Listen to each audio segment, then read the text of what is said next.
हरियाणा है माइक। अच्छा अच्छा। आज मैंने हरियाणा विद्युत नियामक आयोग के सामने रिव्यू पेटिशन डाला है। जो कमीशन के ऑर्डर आए हैं 28/3/2025 को, टैरिफ ऑर्डर, तो टैरिफ ऑर्डर पर मैंने रिव्यू पेटिशन डाला है और साथ में टाइम को लेट को कंडोन करने के लिए भी पेटिशन डाला है, क्योंकि कमीशन के पास कोर्ट्स की भी पावर है और कोर्ट्स में भी आपको अगर कोई फैसला पसंद नहीं है तो आप रिव्यू पेटिशन डाल सकते हैं। आगे कोर्ट की मर्जी वो क्या फैसला करते हैं। और डिले कंडोन का भी डाल सकते हैं। जो अपील डालते हैं तो डिले कंडोन भी करते हैं। यही मैंने रिक्वेस्ट की है दोनों। एक तो डिले को कंडोन किया जाए और दूसरा जो है मेरे रिव्यू पेटिशन को एडमिट किया जाए और इस पर जो है पब्लिक हियरिंग की जाए। कारण मैंने ये बताया, रिव्यू पेटिशन में जो कारण बताने होते हैं, इस बार डिस्कॉम्स ने, निगमों ने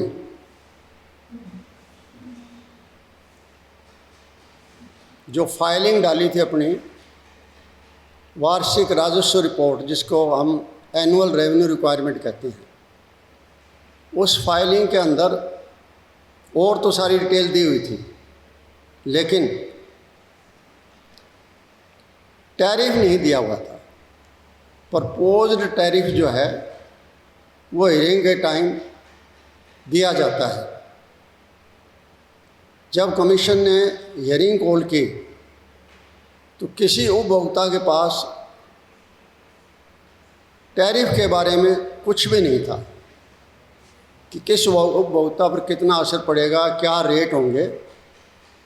प्रपोज टैरिफ प्रपोजल जो है बाकायदे दी जाती है ताकि आदमी अपनी टिप्पणी कर सके, अपने सुझाव दे सके।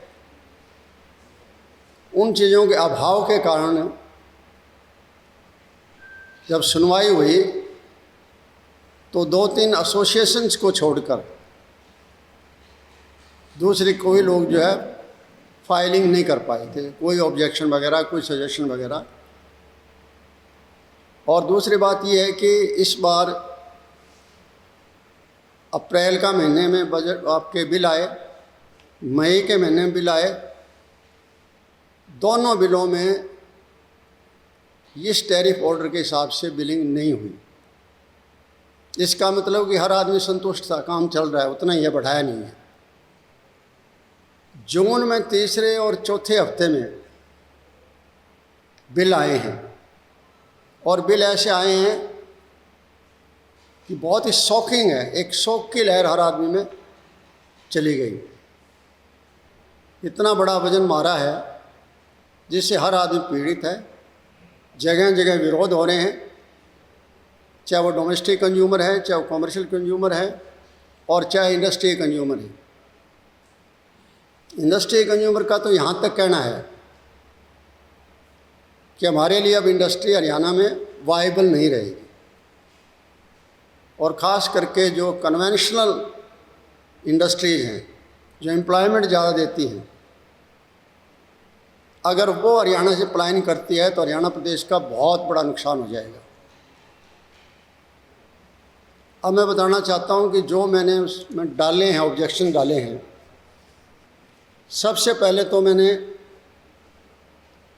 कमीशन में यही बात कही है कि इस बार 7,964 करोड़ 28 लाख यूनिट खरीदी जानी है, जो बिजली वितरण निगम में खरीदेगी।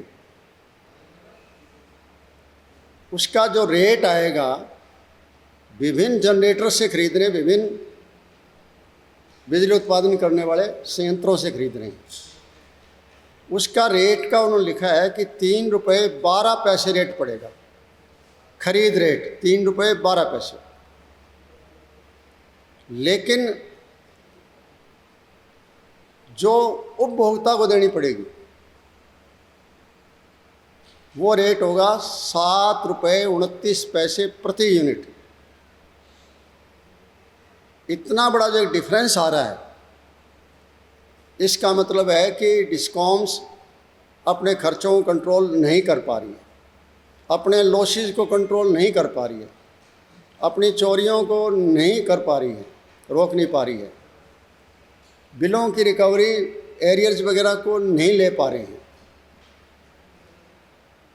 और transport system, transformer, feeder system, meter system, line system सारा का सारा जो है डगमगा गया है। और ये यूनिट जो है 7,964 यूनिट का मैंने जैसे कहा खरीद रहे हैं, और उपभोक्ता को मिलेगी 6,916 करोड़ यूनिट। 7,964 करोड़ आप खरीद रहे हैं और मिलेगी उपभोक्ता को 6,916 करोड़। इसका मतलब है कि 22% जो बिजली आप खरीद रहे हो वो उपभोक्ता तक पहुंचेगी नहीं। तो उपभोक्ता जो इस्तेमाल नहीं कर रहा है 22%, उसका बोझ वो क्यों सहे। आगे मैंने कहा है कि उदय स्कीम आई थी, उज्ज्वल डिस्कॉम एश्योरेंस योजना, उदय 2015 में सितंबर में बहुत प्रचारित किया गया था हरियाणा सरकार द्वारा कि हमने 34,000 करोड़ रुपया जो लायबिलिटीज़ थी डिस्कॉम की उसको हमने ऑन कर लिया। सरकार ने अपने बजट में से पैसा दिया है, और जब हम आवाज़ उठाते थे कि आपका कर्जा बढ़ता जा रहा है, उसमें एक कारण ये बता रहे थे कि 34,000 करोड़ रुपया हमने पावर डिस्कॉम्स वो जो बकाया थे, जिनकी लायबिलिटीज़ थी, इनका जो कर्जा था, इनका जो घाटा था, उसके बदले में हमने इनको दे दिया है। चलो अच्छी बात है, उससे फ़ायदा होता, सुधार करते ये लोग, अपनी जनरेशन में सुधार करते, अपने ट्रांसमिशन में सुधार करते, अपने डिस्ट्रीब्यूशन में सुधार करते, किया कुछ थोड़ा बहुत, और उसका असर ये हुआ कि 2021 में सरकार के भी और डिस्कॉम के भी बयान आए।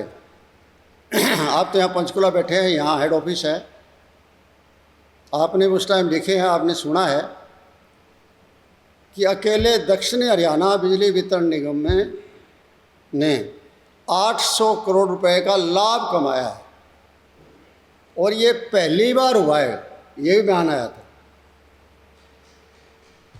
लेकिन उसके इमीडिएट एक साल बीच में बीता 22 का, 2023 में निगमों ने 369 करोड़ का घाटा फिर मांग लिया। इसका मतलब एक साल में आपका बिगड़ गया ढांचा सारा। वो 34,000 करोड़ की राख बन गई, मिट्टी बन गई उनकी। और उसके बाद जो है, अब उसके 23 के बाद 2 साल और बीते हैं, 25 का हो गया। अब आपने कह दिया कि 4520 करोड़ रुपए की हमें और ज़रूरत पड़ेगी, अतिरिक्त ज़रूरत पड़ेगी। जो बिजली हम उपभोक्ता को देंगे, उनसे जो हमारी बिलिंग होगी, उससे एक्स्ट्रा हमें 4520 रुपये और देने पड़ेंगे। ये कमीशन से उन्होंने एक्स्ट्रा मांगे, और कमीशन ने दरियादिली दिखाकर उनको 3362 करोड़ रुपए टैरिफ के लिए दे दिए। ये इतनी बात तो आई थी कंज्यूमर के सामने, लेकिन आगे ये नहीं आया था किस पर कितना बोझ पड़ेगा। वो इन्होंने 28/3/2025 तक की हियरिंग होने के बाद 28/3/2025 को घोषणा की टैरिफ की, जिससे सारे हरियाणा प्रदेश में हाहाकार मच गई। सबसे बड़ा कारण इसमें बना है फिक्स चार्जेस। एक जगह जिस कैटेगरी के फिक्स चार्जेज नहीं थे उस पर तो फिक्स चार्जेज लगा दिए, और जहाँ लगे हुए थे वहाँ बढ़ा दिए। जैसे डोमेस्टिक कंज्यूमर्स हैं, घरेलू उपभोक्ता, उसके ऊपर पहले कोई फिक्स चार्जेज नहीं था, अब उसको भी नहीं बख्शा है। उसके लिए क्या कर दिया, 50 रुपये प्रति किलोवाट से लेकर 75 रुपये प्रति किलोवाट के फिक्स टैरिफ लगा दिया।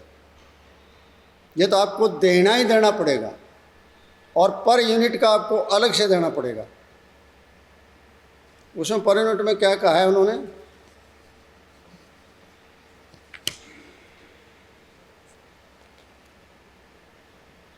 %25 से लेकर 50% तक की जो है बढ़ोतरी होगी। 25 से लेकर 50% तक की बढ़ोतरी होगी। मैं यहाँ एक और बात कहना चाहता हूँ, जब सरकार विधानसभा में घोषणा करती है कि अब इस कैटेगरीज के लिए मिनिमम चार्जेस ख़त्म, इस कैटेगरी के लिए इतना ही पैसा लेंगे, सरकार कौन होती है? अगर सरकार है और सरकार कमीशन को लिखती है तो आपके 63 और 65 आर्टिकल ऑफ 2003 जो 2003 का है बिजली एक्ट का, उसमें साफ लिखा हुआ है कि उस लॉस का भुगतान सरकार सब्सिडी देकर करेगी। जैसे एग्रीकल्चर सेक्टर को कर रही है तो वो भी करेगी, करना चाहिए। फिर इन्होंने ये कर दिया कि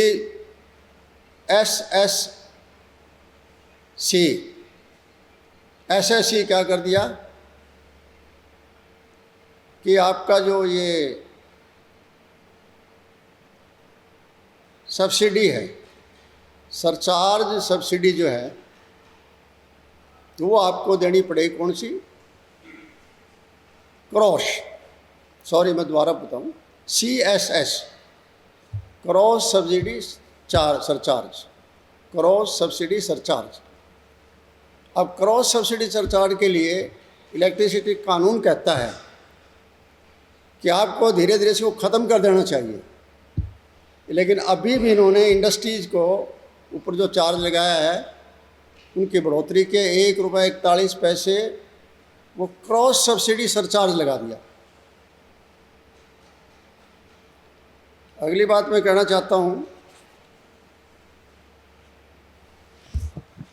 कि जो LT और ST कंज्यूमर्स हैं उनके ऊपर जो चार्ज लगता था, कॉमर्शियल कैटेगरी को इन्होंने ख़त्म करके और LT और ST में ले आए कि जो LT का चार्ज है वो LT कनेक्शन वाले को चार्ज लगेगा, कॉमर्शियल का, दुकानों का, शोरूम का और ST है उसको ST वाला लगेगा। अब उससे क्या हुआ कि एक तो किलोवाट के हिसाब से 165 किलोवाट फिक्स चार्जेस थे, अब कर दिए 290 रुपये प्रति किलोवाट। इसका मतलब सीधा सा हो गया ₹1.25 प्रति किलोवाट, 125 रुपये प्रति किलोवाट बढ़ा दिए हैं। और यूनिट चार्जेज हैं वो 6.65 की बजाय 6.95 कर दिए। उधर से आपने फिक्स चार्ज बढ़ा दिए, इधर से आपने पर यूनिट बढ़ा दिया आपने। और जो दूसरे उद्योगी उपभोक्ता हैं उनको भी अगर 50 किलोवाट से ऊपर लोड है तो ₹6.55 प्रति यूनिट की बजाय ₹7.25 प्रति यूनिट आपको देना पड़ेगा। और साथ में फिक्स चार्ज फिर वही होगी 165 से 295, अगर 290 अगर इतना आपको देना पड़ेगा तो आपकी इंडस्ट्री सर्वाइव कैसे करेगी? इसी तरीके से आपका FSA 2023 में इन्होंने घोषणा की थी और जून 2024 में समाप्त होना था।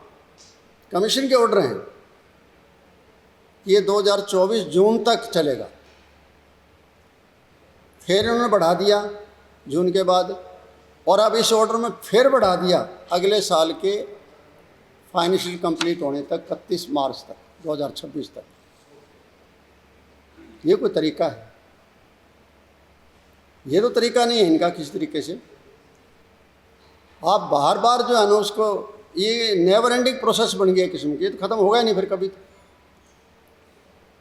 तो मैं दोनों ही बात कह रहा हूँ कि एफएसए को भी ख़त्म करना चाहिए, ये जितने भी टैरिफ बढ़ाए हैं इनको वापस लेना चाहिए। एक और मैं बात आपके सामने रखना चाह रहा हूँ जो कि बहुत इम्पोर्टेंट है। हमारे कंज्यूमर हैं लगभग 74-75 लाख होंगे। कई बार कम हो जाते हैं, कई बार ज़्यादा हो जाते हैं। कम यूँ हो जाते हैं कि कनेक्शन कट जाता है, ज़्यादा इसलिए होते हैं कोई नई एप्लीकेशन आ जाती है। 22 लाख कंज्यूमर आज के दिन कई सालों से कोई बिल नहीं दे रहा, जिनके ऊपर 8,000 करोड़ का एरियर बकाया है, डिफ़ॉल्टिंग अमाउंट 8,000 करोड़। 22 लाख कंज्यूमर है, ये छोटी संख्या नहीं है, लगभग 1/3 के करीबन हो जाती है।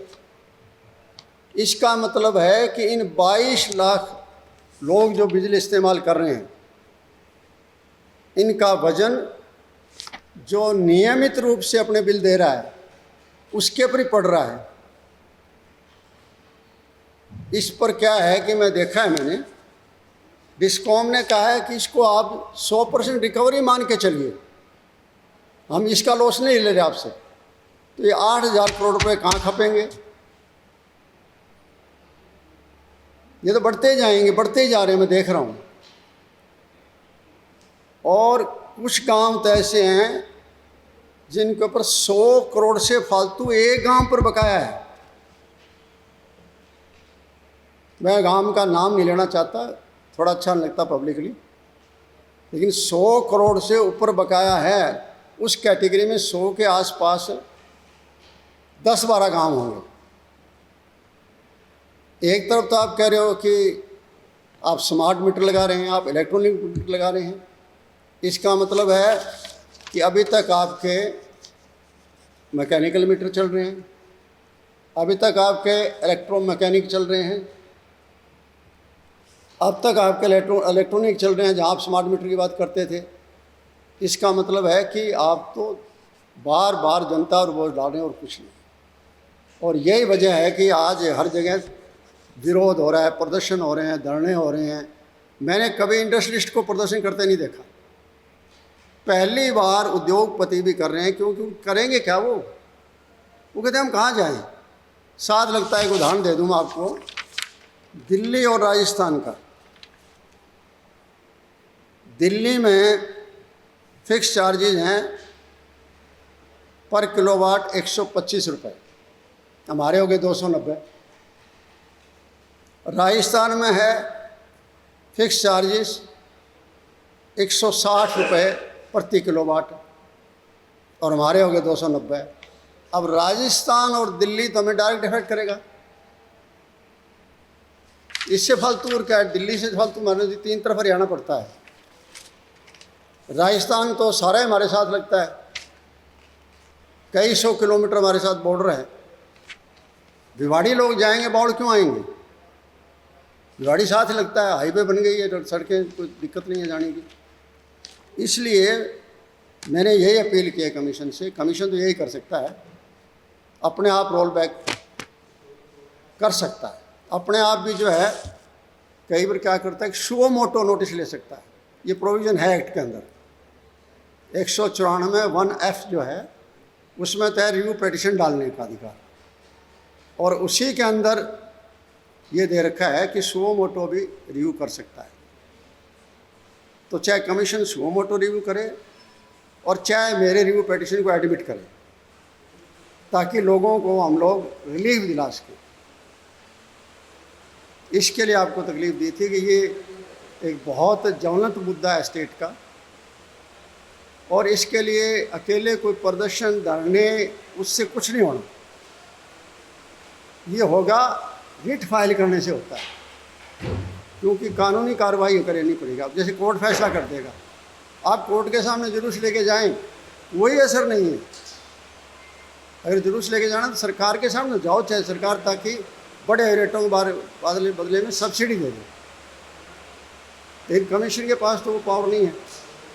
कमीशन के पास पावर तो ये है कि अपने पिटीशन का रिव्यू, अपने ऑर्डर का रिव्यू करे, और रिव्यू कौन कराएगा? हम कंज्यूमर ही करा सकते हैं। तो मैंने जो है कंज्यूमर्स की तरफ से इन पब्लिक इंटरेस्ट आज ये रिव्यू पिटीशन डाला है, और जो डाला है वो आपके सामने बता दिया। प्रेस नोट मेरा जारी हो जाएगा, और डिटेल अगर कोई चाहेगा जो मैंने पिटीशन में दी है वो भी मैं उसकी मेल पर या उसके व्हाट्सएप पर डाल सकता हूँ। जो भी कहेगा उसको डाल दूँ। मेरी तरफ से आपका धन्यवाद। बाकी कोई आपने पूछना?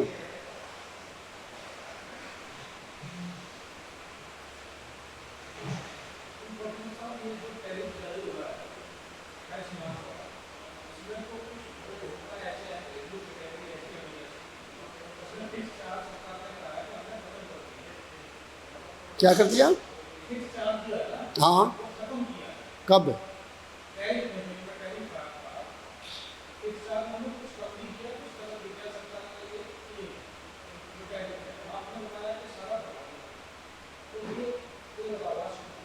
ऐसा है, देखिए, सरकार कुछ कहे, सरकार तो बहुत कुछ कहती है।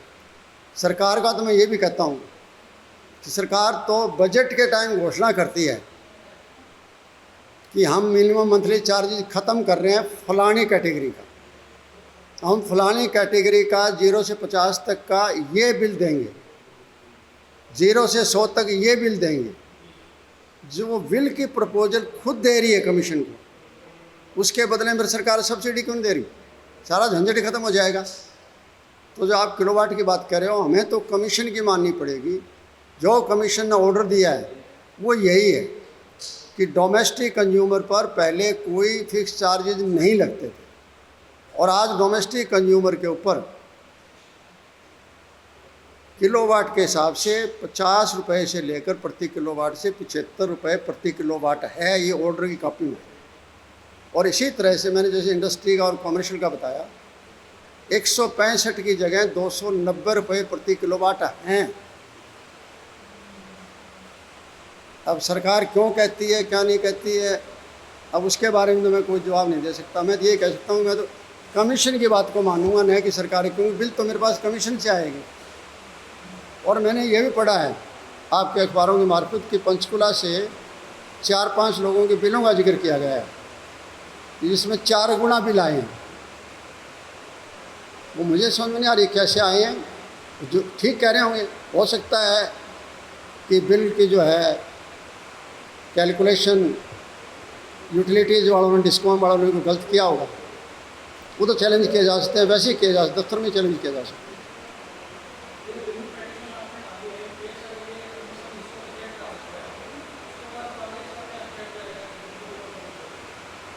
क्या समझा नहीं मैं?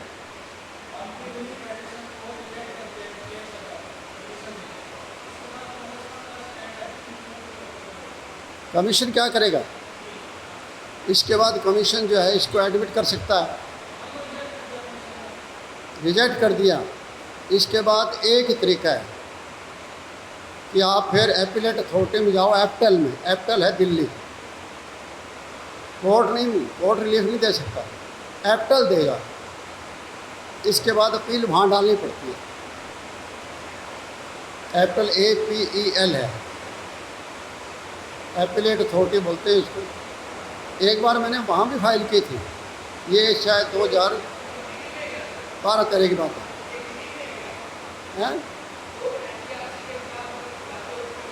आवाज़ ज़्यादा है।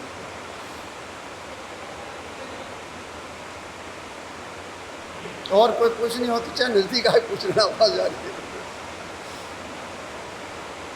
बाकी मैं प्रेस नोट भी जारी करूँगा।